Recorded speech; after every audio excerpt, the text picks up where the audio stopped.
ॐ नमः भगवते वासुदेवाय। ॐ नमः भगवते वासुदेवाय।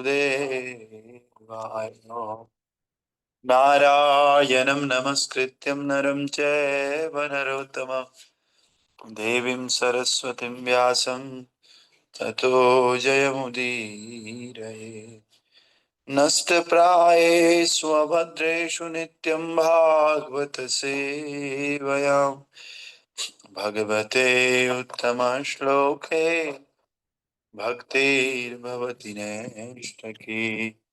कृष्णाय वासुदेवाय देवकी नन्दनाय च नन्दगोपकुमाराय श्रीगोविन्दाय नमो नमः। मूकं करोति वाचालं पङ्गुं लङ्घायते गिरिं यत्कृपां तं अहं वन्दे श्रीगुरो दीनतारिणं। श्रीपरमानन्दमाधवं श्रीकृष्णचैतन्य ईश्वरं गुरुवे गौरचन्द्राय राधिकाय तदालये कृष्णाय कृष्णभक्ताय तद्भक्ताय नमो नमः। नमो विष्णुपादाय कृष्णपृष्ठाय भूतले श्रीमते भक्तिवेदान्त स्वामिने इति नामिने। नमस्ते सरस्वते देवे गौरवाणी प्रचारिणे निर्विशेष शून्यवादे पाश्चात्यदेशतारिणे। जय श्री कृष्ण चैतन्य प्रभु नित्यानंद श्री अद्वैत गदाधर शिवासादि गौर भक्त वृंदा। हरे कृष्णा कृष्णा कृष्णा हरे हरे, हरे राम राम राम हरे हरे। हरे कृष्णा कृष्णा कृष्णा हरे हरे, हरे राम राम राम हरे हरे। नमो पंकजनाभाय नमो पंकजमालिने नमो पंकजनेत्राय नमस्ते पंकजाग्रये। ग्रंथराज श्रीमद्भागवत महापुराण की जय। जगत गुरु श्रील प्रभुपाद की जय। ताई गौर प्रेमानंदे हरि हरि बोल। श्री श्री राधा श्याम सुंदर राधा राधिका रमन कृष्ण बलराम गौर निताई पंच तत्व नरसिंह देव प्रहलाद महाराज की जय। श्रील प्रभुपाद गुरु महाराज की जय। अनंत कोटि वैष्णव वृंद की जय। नामाचार्य शील हरिदास ठाकुर की जय। निताई गौर प्रेम आनंदे हरि हरि। आप सभी लोगों का स्वागत है श्रीमद् भागवतम की कक्षा में। और हम लोग दूसरा स्कंद पढ़ रहे हैं, दूसरे स्कंद का दूसरा अध्याय और इसका 21 श्लोक 21वां श्लोक हम पढ़ रहे हैं। 30 श्लोक संख्या 30 जो इस प्रकार से है। स्वभूत सूक्ष्मेन्द्रिय सन्निकर्षम मनोमयं देवमयं विकार्यं संसाध्य गत्या सहते न याति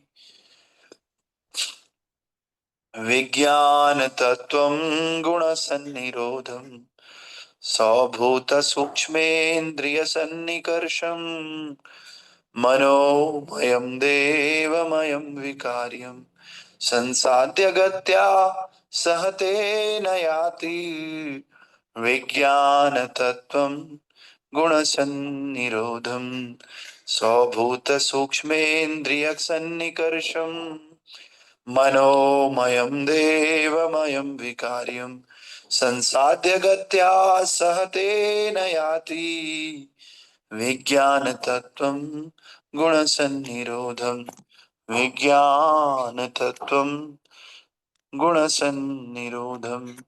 हरे कृष्ण। हरे कृष्ण प्रभु जी। यस। सा साभूत सूक्ष्म इंद्रिया निष्कर्म निष्कर्म मनोमयं देवमयं विकार्यं संसाधगत्या सातेन याति विज्ञान तत्वं गुणसं निरोधम। हरे कृष्ण प्रभु जी, दंडवत प्रणाम। सभूत सूक्ष्म इंद्रिय सन्निकृष्टम मनोमय देवं विकर्णयम कार्यम संसद्य गत्या सहते न याति विज्ञान तत्वं गुण सन्निरोधम। हरे कृष्ण प्रभु। हरे कृष्ण। और कोई भक्त? हरे कृष्णा प्रभु जी, दंडवत प्रणाम। यस मत। साभूत सूक्ष्मेन्द्रिये सन्निकर्षं मनोमयं देवमयं विकार्यं संसाध्य गत्या सहतेन याति विज्ञान तत्वं गुण सन्निरोधम। हरे कृष्ण। ओके। हरे कृष्ण प्रभु जी। जय सहभूत सूक्ष्मेन्द्रिय संतोषं मनोमयं देवयं विकाय समस्तयागोत्यासातेन यत्ति विज्ञानतत्त्वं गुणसानिरोधम्। ओके हरे कृष्ण। और कोई? हरे कृष्ण प्रभु जी। Yes, सभूत सूक्ष्मं प्रिया सन्निकर्षं मनोमयं देवमयं विकार्यं संसारगत्या सहतेन याति विज्ञानतत्त्वं गुणसन्निरोधम्। हरे कृष्ण। हरे कृष्ण okay. प्रभु जी। Yes. साभूत सूक्ष्म इंद्रिय निष्कर्षा मनोमय देवमय विकार्यां संसार गतिया तेन यति विज्ञान तत्व गुण संनिरोधम। Okay, thank you. हरे कृष्ण तो प्रणाम। यस शाभूत सूक्ष्मेन्द्रियासन्निकर्षं मनोमयं देवमयं विपर्यं संसाद्य गत्या सतेन याति विज्ञान तत्त्वं गुणसन्निरोधम्। हरे कृष्ण। ओके, तो हमने कल देखा कि जो भगवान का भक्त है वो इंद्रिय विषयों को पार कर जाता है। इंद्रिय विषय क्या क्या है? सूंघने का विषय, चखने का विषय, और किसी को देखने का विषय, स्पर्श करने का विषय, और कान से सुनने का विषय। तो ये सब भौतिक कार्यकलापों से इंद्रियों को अलग कर देता है। और इसके बाद आज भगवान के भक्तों के विषय में क्या कह रहे हैं सुखदेव गोस्वामी? इस तरह से भक्त स्थूल तथा सूक्ष्म आवरणों को पार करके अहंकार के स्तर में प्रवेश करता है तथा उस अवस्था में वह भौतिक गुणों रजो तथा तमो गुणों को इस उदासीन बिंदु में विलीन कर देता है और इस तरह वह सतोगुणी अहंकार को प्राप्त करता है। इसके पश्चात सारा अहंकार महत तत्व में विलीन हो जाता है और वह शुद्ध आत्म साक्षात्कार के बिंदु तक आ जाता है। तो प्रभुपाद जी बहुत लंबा तात्पर्य इसमें दिए हैं।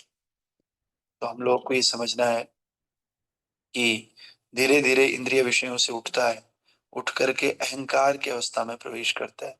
भक्त तो ये नहीं सोचना चाहिए हम सतोगुण में आ गए तो अहंकार खत्म हो जाता है। तमोगुणी अहंकार अलग है, रजोगुणी अलग है, सतोगुणी अहंकार भी अलग होता है।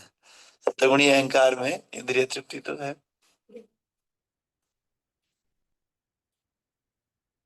हाँ, तो सतोगुणी अहंकार में व्यक्ति अहंकार तो होता है लेकिन दूसरी तरह का। कैसा? जैसे किसी को हॉस्पिटल्स बनाने हैं, किसी को मंदिर बनाना है, लेकिन उसमें अपनी ओनरशिप रखनी कि मैंने बनाया है। मतलब वो काम सारे अच्छे करेगा, रजोगुणी तमोगुणी नहीं करेगा, सुबह जल्दी उठेगा, लेकिन फिर भी अंदर उसके ऐसा होगा कि नहीं, अहंकार मैं कर रहा हूँ ये सब। समझ रहे? बाहर से सारी क्रियाएं सतोगुणी है, लेकिन एक अहंकार आएगा। जैसे कोई वृद्धाश्रम बनाता है, कोई मंदिर बनाता है, कोई हॉस्पिटल बनाता है, कोई अच्छे अच्छे समाज सेवा करता है, लेकिन इस समाज सेवा के अंदर भी क्या है, मैं ये करता हूँ, वो अहंकार चाहता नहीं। इसको सतोगुणी अहंकार कहते हैं, है ना। तो कह रहे हैं कि जब इस सतोगुणी अहंकार को कोई प्राप्त करता है ना, इसके बाद एक और टास्क आता है कि इस अहंकार को भी खत्म करना है, और खत्म करके शुद्ध आत्म साक्षात्कार के बिंदु तक आता है। इसीलिए रजो तमो और सतोगुण के ऊपर भी एक गुण है, उसको बोलते हैं शुद्ध सतोगुण। तो शुद्ध सतोगुण विकसित करना हमारा उद्देश्य है, लेकिन वो तो बहुत बड़ी बात है। इसलिए पहले अगर हम सतोगुण भी विकसित करते हैं, वो भी हमारे लिए बहुत है।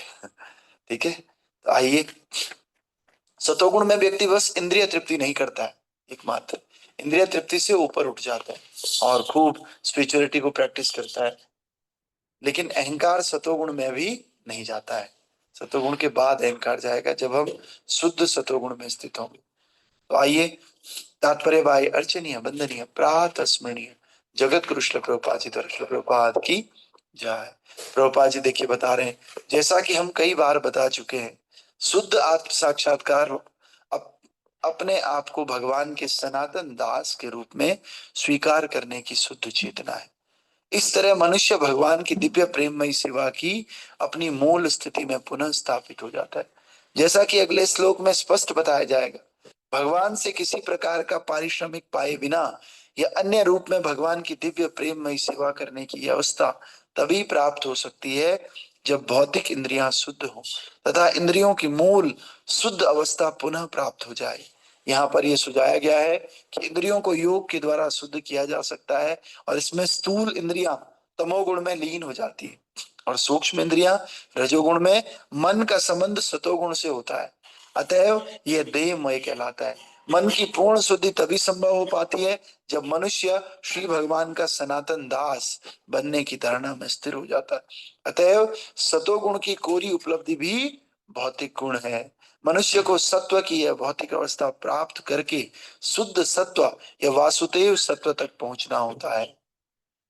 ये वसुदेव सत्व मनुष्य को भगवत धाम में प्रविष्ट कराने में सहायक होता है। तो आपने बहुत सारे ब्राह्मण देखे होंगे, ब्राह्मण सुबह जल्दी उठते हैं। हमारे आसपास भी लोग हैं जो सुबह उठ करके 5 बजे शंख बजाते हैं, शंख बजा करके पूजा पाठ, प्याज लहसुन ये मीट मांस कुछ नहीं खाते हैं लोग, बहुत सतोगुणी जीवन अपना व्यतीत करते हैं। लेकिन क्या इनको भगवत धाम की प्राप्ति होगी? नहीं होगी, क्योंकि इन्हीं ब्राह्मणों के अंदर कहीं ना कहीं अहंकार की भावना भी रहती है। अच्छी अच्छी ड्रेस पहनते हैं और आशीर्वाद देते हैं, ये वाला आशीर्वाद सबको, इसका मतलब मैं थोड़ा बड़ा हूँ, आप लोग थोड़े छोटे हो, इस तरह से आशीर्वाद देना। दंडवत प्रणाम मतलब ही नहीं पंडित जी किसी को कर ले, नहीं करते हैं, बल्कि दूसरों का प्रणाम स्वीकार करते हैं।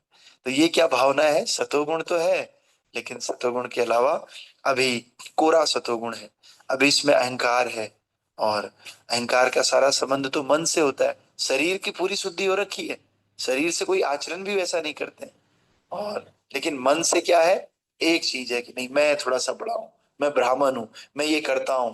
तो इसलिए कहते हैं जब भी कोई व्यक्ति बहुत भजन करता है, कोई 16 माला भी अच्छे से करता है, अगर उसके अंदर ये आ गया कि नहीं मैं तो बहुत अच्छे से करता हूँ, तो भैया तब भी भगवान की प्राप्ति नहीं हो पाएगी। मैं तो रोज आता हूँ, रोज आकर के मैं ही एकमात्र ऐसा हूँ जो वीडियो खोलता हूँ, बाकी कोई वीडियो खोलता ही नहीं। तो ये भी अगर मैं आ गया, ये आता ही है बेसिकली, कभी कभी ग्रॉस फॉर्म में आता है, कभी सटल फॉर्म में आता है, लेकिन आता है।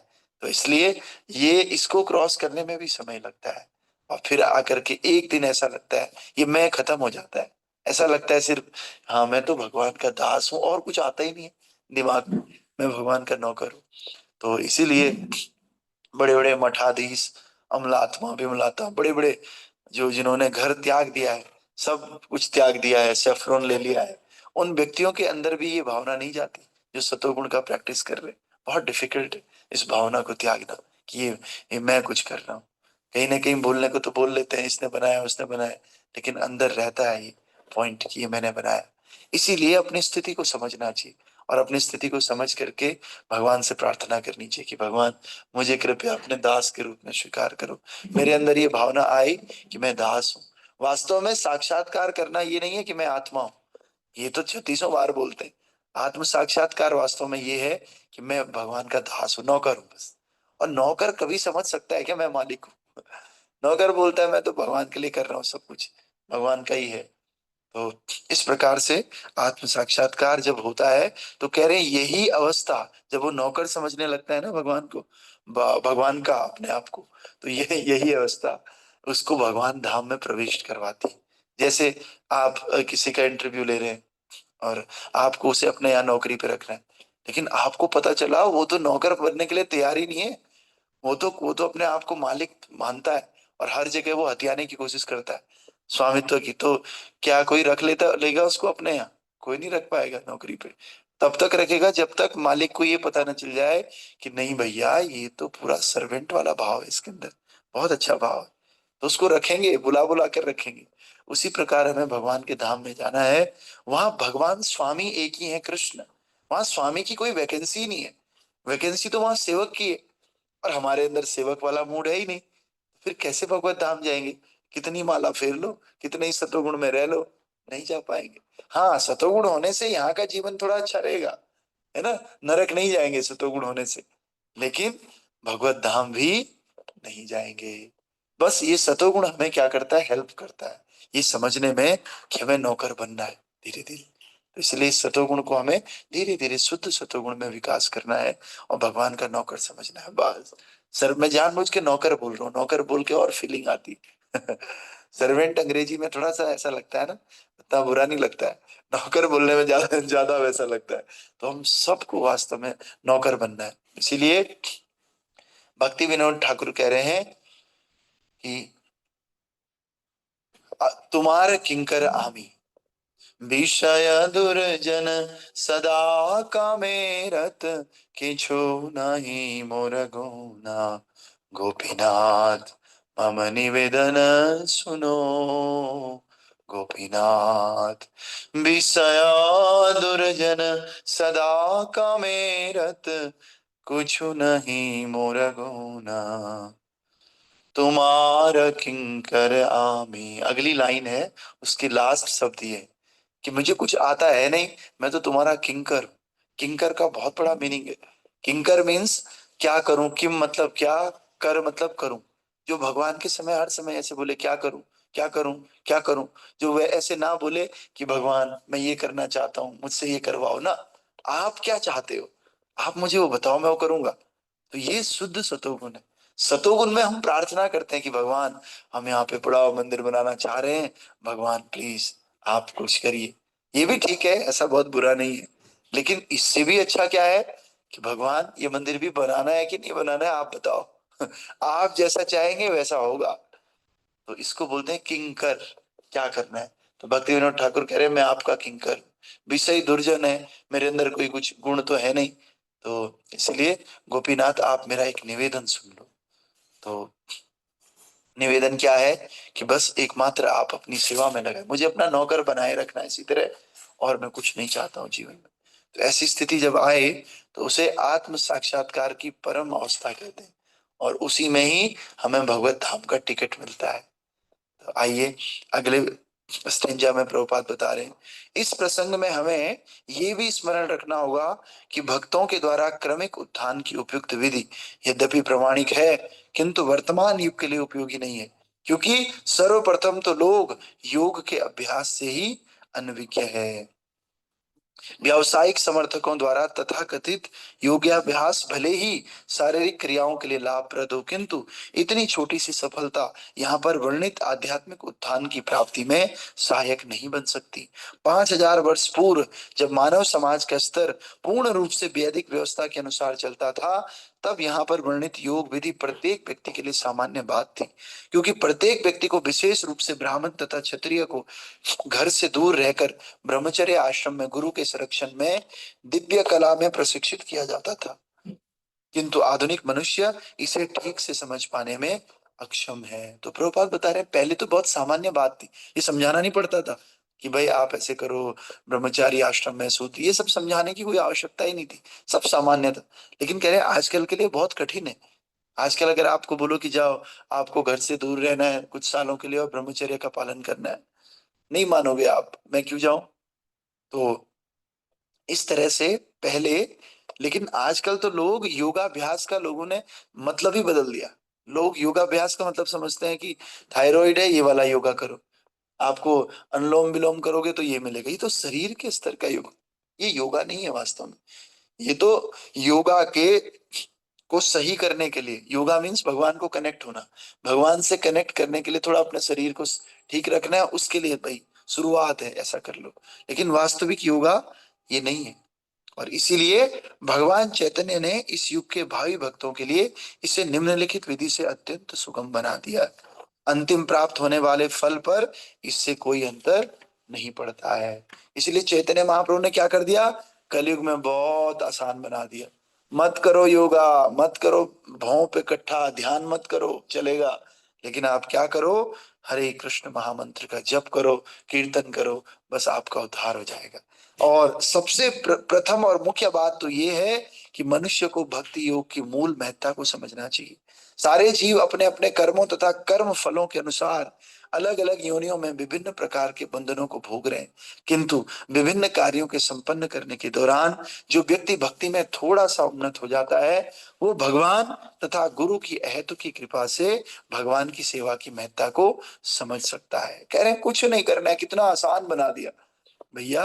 आपको वही काम करना है, बस आपको हरे कृष्ण महामंत्र जोड़ देना है। कहीं 2-3 साल के लिए बाहर जाने की भी जरूरत नहीं, लेकिन इसकी महत्ता समझने की आवश्यकता है थोड़ा सा। और ये कैसे समझी जाएगी, कह रहे हैं कि थोड़ा सा व्यक्ति जब गुरु की कृपा होती है और भगवान की सेवा उसको मिलती है, तो उसकी महत्ता को समझता है। और भगवान निष्ठावान व्यक्ति की सहायता गुरु से उसकी भेंट करा कर करते हैं। अगर हमारे अंदर डिजायर है ना, हमें भक्ति करनी है, तो हमें कहीं ना कहीं से रास्ता मिल जाएगा। एक क्लास खत्म हो गई तो दूसरी क्लास मिलेगी, दूसरी क्लास खत्म हो गई तो तीसरी मिलेगी। तो इस प्रकार से, लेकिन हम अगर सहायता करें, तो हम अगर चाहें कि कोई हमें भगवान की भक्ति करनी है, बस कहीं से रास्ता नहीं मिल रहा है, ठाकुर जी रास्ता देंगे। आपको ऐसे व्यक्ति से मिलवाएंगे कि आपको लगेगा नहीं अब इनके साथ हमें भक्ति करनी है, ऐसा होता है। तो निष्ठावान व्यक्ति से गुरु देकर के भगवान उसकी सहायता करते हैं, और ये ऐसे गुरु भगवान के ही प्रतिनिधि होते हैं। ऐसे गुरु के उपदेश से मनुष्य को भक्ति योग का बीज प्राप्त होता है। और भगवान चैतन्य महाप्रभु की ऐसी संस्तुति है कि भक्त अपने हृदय में भक्ति का बीज बोए और भगवान के पवित्र नाम तथा महिमा के श्रवण और कीर्तन द्वारा उसे सींचकर पल्लवित करे। हमें कोई एक व्यक्ति चाहिए जो भाई हमें भगवान की सेवा में मदद कर सके, भक्ति में मदद कर सके। वो व्यक्ति मिल गया, फिर हमें क्या करना है, श्रवण और कीर्तन के द्वारा उसको सींचना है, और सींच करके बढ़िया सा प्लांट बनाना है, और अपराध रहित होकर भगवान के पवित्र नाम के श्रवण तथा जप की यह सरल विधि धीरे धीरे मनुष्य को मोक्ष की अवस्था तक पहुंचाती है। धीरे धीरे पहुंचाएगी। ऐसा नहीं हमने आज ही जब शुरू किया आज ही हमारा भगवत धाम के लिए विमान आ जाएगा। कह रहे हैं ऐसा नहीं करना है, आपको धीरे धीरे करके पवित्र नाम की जप और कीर्तन करना है। इससे क्या होगा, धीरे धीरे आप मोक्ष की अवस्था तक पहुंचोगे। और भगवान के पवित्र नाम के जप की 3 अवस्थाएं हैं। पहली अवस्था है भगवान का अपराध के साथ जप करना, दूसरी अवस्था है पवित्र नाम के साथ जप की आभास अवस्था, और तीसरी अवस्था है अपराध रहित भगवान नाम का जप करना। दूसरी अवस्था में ही, जो कि अपराध सहित तथा निरपराध के बीच की अवस्था है, मनुष्य स्वतः मोक्ष की अवस्था प्राप्त कर लेता है। इस निरपराध अवस्था में ही मनुष्य वास्तव में भगवत धाम में प्रवेश करता है। यद्यपि शारीरिक रूप से बाह्य दृष्टि से वो भौतिक जगत में रहता हुआ प्रतीत होता है। निरपराध अवस्था प्राप्त करने हेतु उसे निम्नलिखित प्रकार से सतर्क रहना होगा। तो आप सब लोग पहले से भी जानते हो, हम लोग जो जप करते हैं ना, इसकी 3 अवस्थाएं। पहली अवस्था है अपराध रहित अवस्था। अभी तक हम लोग अपराध के साथ जप कर रहे हैं ना, तो ये अपराध सहित अवस्था है। तो एक पहली अवस्था तो ये है। धीरे धीरे जब हम प्रगति करते हैं तो हम नामाभास करते हैं। नामाभास मतलब नाम हो नहीं रहा है, लेकिन हमें आनंद मिल रहा है, नाम का आभास आ रहा है, इसको नामाभास कहते हैं। और नामाभास जब हम करते रहते हैं तो हमें तीसरी अवस्था प्राप्त होती है, जिसको कहते हैं शुद्ध नाम या अपराध रहित नाम। तीसरी अवस्था है। तो प्रभुपाद जी बता रहे हैं जो शुद्ध नाम है वो तो बहुत बड़ी चीज है। अगर आप नामाभास तक भी पहुंचते हो ना, तो आप मुक्त हो जाते हो, आप भगवत धाम में प्रवेश करने के लायक बन गई। क्योंकि नामाभास बहुत बड़ी चीज है। हम लोग शुद्ध नाम कहते हैं, शुद्ध नाम तो फिर भी चलो, हमें, मुझे नहीं लगता है कि हम में से किसी ने शुद्ध नाम लिया। लेकिन लेकिन क्या है, नामाभास भी अगर किसी ने लिया हो तो उससे भी उसकी प्रगति निश्चित है, वो भक्ति कभी छोड़ नहीं पाएगा। नामाभास मतलब कभी कभी ऐसे होता है ना, नाम हरे कृष्णा बहुत मजा आ रहा है नाम करने में, इस अवस्था को नामाभास कह रहे हैं। और कभी कभी नाम करते करते, जैसे आपका किसी के साथ लड़ाई झगड़ा है, किसी के साथ द्वेष है, तो नामाभास करते करते आपने देखा होगा कि ऐसे लगता है कोई बात नहीं यार, कोई बात नहीं, अरे ये तो उसकी अच्छी अच्छी क्वालिटीज आती हैं, और ऐसे लगता है नहीं नहीं छोड़, मैं ही झुक जाऊंगा। तो ये अगर आपके अंदर आ रहा है ना, विनम्रता, तो आप समझ जाओ कि अरे, और कोई लस्ट वाला विचार है, कोई भोगने वाला विचार है, तो आपका दूर जा रहा है, आपको थूकने का मन कर रहा है, यार ये कितना गंदा विचार है, छोड़ो। तो आप समझ जाओ नामाभास शुरू हो गया है। और जब ये नामाभास है ना, नामाभास करते ही आपके सारे पाप खत्म, आपकी सारी जितने भी क्लेश थे सब खत्म हो गए। लेकिन होता क्या है, अभी तो हम अपराध वाला नाम करते हैं, तो अपराध वाले नाम से उतनी प्रगति नहीं होती। प्रभुपाद तो ये भी नहीं बता रहे हैं कि नामाभास करो, प्रभुपाद कह रहे हैं अपराध और नामाभास के बीच में बीच में भी अगर आप पहुंच जाते हो, यानी कि अपराध को छोड़ करके नामाभास की तरफ भी अगर आप बढ़ते हो, तो भी प्रभुपाद जी कह रहे हैं कि आप मोक्ष के स्तर पर आ जाते हो। बस हमें धीरे धीरे अपना जप सुधारना है। और जप सुधारने का सबसे बढ़िया कैसे पता चलेगा मेरा जप सुधर गया, आपको जप में आनंद आना चाहिए। जैसे होता है ना, 16 माला कर ली, ऐसा हो कि थोड़ी 17वीं माला भी हो जाए, थोड़ी थोड़ी 18, एक और हो जाए, तो समझ लो कि आपका जप अच्छा हो रहा है और आपको आनंद आ रहा है, आपको पता भी नहीं चल रहा है। आपको ऐसे आप मिस कर रहे हो चैंटिंग को। कभी कभी ऐसे होता है ना, कोई बोलता है कि नहीं नहीं, ऐसे लगता है हाथ कैसे हटाऊं माला से। तो जब आप चैंटिंग को मिस करते हो ना, आप समझिए कि नहीं, आप नामाभास के स्तर पे आ गए। और जब आप चैंटिंग चैंटिंग सुन के ही, अबे यार अभी अभी चैंटिंग भी करनी है, ये स्तर भी मुझे पता है। कभी कभी ऐसे होता है, अरे यार अभी चैंटिंग हुई नहीं, तो इस तरह से जैसे 12 ही माला कर ली, 10 कर ली, अब अगली जो 4 माला है उनको करने में मौत आती, कैसे कर ले इनको, या फिर मोबाइल चाहिए होता है, हरे कृष्णा राम राम राम राम, और मोबाइल करते करते पता नहीं कब माला हो जाती है, फट 16 हुई, फट फट फट रैप करते हैं, रख दिया 16 माला होगी, मैसेज डाल दिया 16 राउंड कंप्लीटेड, ओके फलाना फलाना दास तो ऐसे, ऐसा अगर हो तो समझो कहीं ना कहीं प्रॉब्लम है। कभी अगर आपको ऐसा लगे कि यार चैंटिंग को मैं मिस ही नहीं कर पा रहा हूँ, लेकिन कभी ऐसे लगे कि माला में समय लग रहा है, आप प्यार से माला में समय दे रहे हो और आपको मोबाइल भी छूने का मन नहीं कर रहा है, समझ जाओ क्वालिटी चैंटिंग है। और ये क्वालिटी चैंटिंग भक्तों हमें भगवान से मिलाएगी। और ऐसा ऐसी चैंटिंग स्टेबिलिटी लाती है, माइंड को काम करती है, और आपका दूसरों के प्रति जो अपराध करने की टेंडेंसी है वो ऐसी चैंटिंग से धीरे धीरे खत्म होती है। तो प्रयास करना चाहिए कि हमें शुरू शुरू की माला में थोड़ा सा डिफिकल्टी होती है, लेकिन आपको आराम से करना चाहिए। हरे कृष्णा कृष्णा कृष्णा हरे हरे, हरे राम राम राम हरे हरे। तो जब ये क्लियर वर्ड्स आप बोलते हो ना, तो थोड़ी देर बाद में दूसरी तीसरी चौथी माला में आपको आनंद आएगा। शुरू की माला थोड़ा जोर से करना चाहिए और स्पष्ट शब्दों के साथ करना चाहिए। धीरे धीरे जब माला बढ़ेगी तो आप जोर से नहीं भी करोगे तो आपके माइंड से अपने आप ही वो आवाज निकलेगी, हरे कृष्णा कृष्णा कृष्णा हरे हरे, हरे राम राम राम हरे हरे। और ज्यादा हो तो प्रभुपाद जी का टेप सुबह सुबह लगाना चाहिए।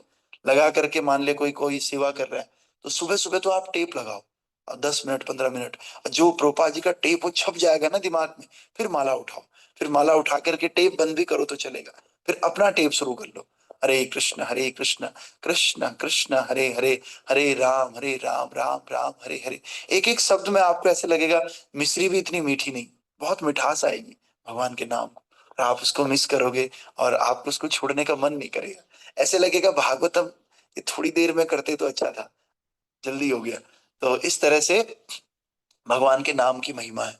ठीक है, तो आइए इसका थोड़ा तात्पर्य कल बचा हुआ है, इसको कल करेंगे। तो ग्रंथराज श्रीमद् भागवत महापुराण की जय, श्रील प्रभुपाद गुरु महाराज की जय, अनंत कोटि वैष्णव वृंद की जय, नामाचार्य श्री हरिदास ठाकुर की जय, निताय गौर प्रेमानंदे, हरि हरि बोल, हरे कृष्णा।